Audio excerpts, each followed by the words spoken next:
How to make a fried egg. I'm going to show you how. First, you're going to start with a clean pan and you're going to want to turn it on high. You're going to let that warm up.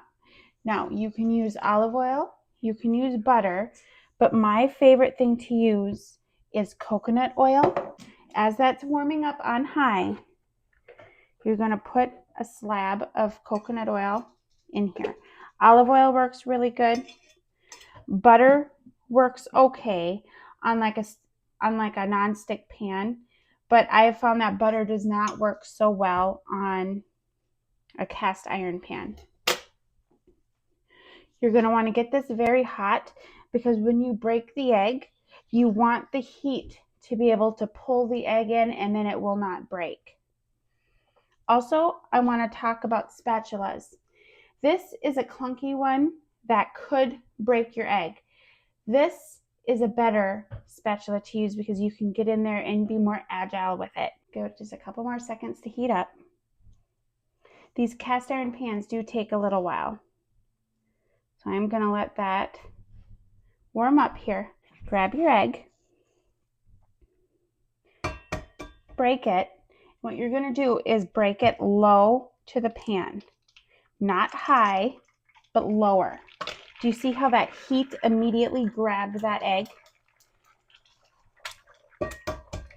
You're not going to start up here. You're going to go down here close to the pan. That heat immediately pulled the egg in, so it's not going to break. The next thing you want to do is turn your heat down. Turn it to medium, or maybe even between low and medium. Let's give it a couple minutes to fry.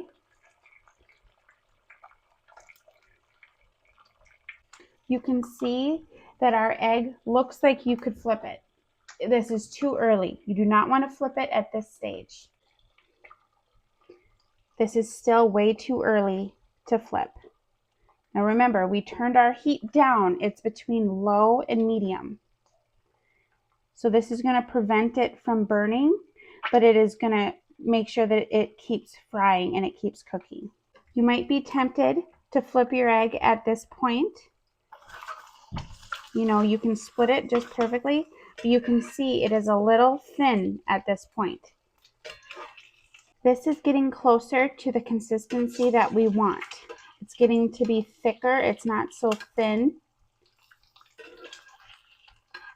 Right, I'm going to go in now and flip these eggs. Now that spatula over there is way too clunky. You want to use something like this that can get under there easily.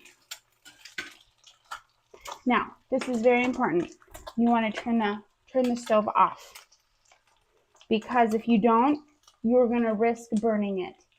These are so delicate. If you want the perfect egg, turn the stove off.